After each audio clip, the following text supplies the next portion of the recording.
আসসালামু আলাইকুম রহমতুল্লাহি বরকাতুহু। সম্মানিত প্রিয় মুসলিম ভাই ও বোনেরা, আর ইসলামিক টিভির পক্ষ থেকে সকলকে জানাই আন্তরিক মোবারকবাদ। আশা করি সকলে ভালো আছেন। আমিও আলহামদুলিল্লাহ আল্লাহর রহমতে ভালো আছি। আজকে আপনাদের মাঝে আলোচনা করব নামাজের সময়সূচি সম্পর্কে। তো আজকে শুক্রবার 9 ফেব্রুয়ারি 2024 ইংরেজি, 26শে মার্চ 1430 বাংলা, 27শে রজব 1445 হিজরি ঢাকা এবং তার পার্শ্ববর্তী এলাকার নামাজের সময়সূচি তুলে ধরছি। তারপরে অন্যান্য জেলা বিভাগগুলোর নামাজের সময়সূচি তুলে ধরব।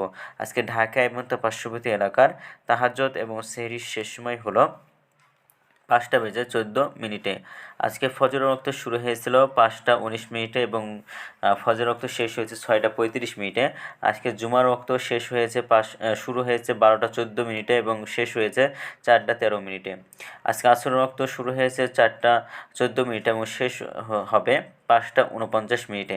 মাগরিবের ওয়াক্ত আজকে শুরু হবে 5টা 53 মিনিটে। মাগরিবের ওয়াক্ত আজকে শেষ হবে 7টা 5 মিনিটে। এশার ওয়াক্ত আজকে শুরু হবে 7টা 6 মিনিটে এবং এশার ওয়াক্ত আজকে শেষ হবে 5টা বেজে 14 মিনিটে।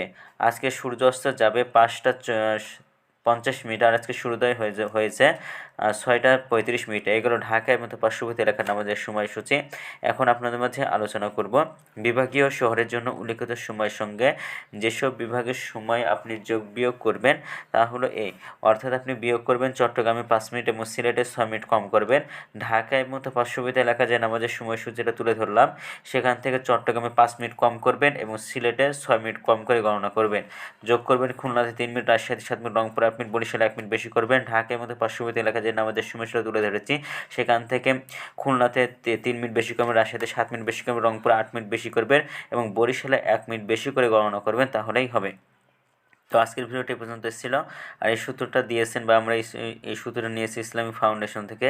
ভিডিওটি যদি আপনাদের ভালো লাগে তাহলে অবশ্যই চ্যানেলটি সাবস্ক্রাইব করে পাশে থাকবেন। ধন্যবাদ সকলকে। আসসালামু আলাইকুম ওয়া রাহমাতুল্লাহি ওয়া বারাকাতুহু।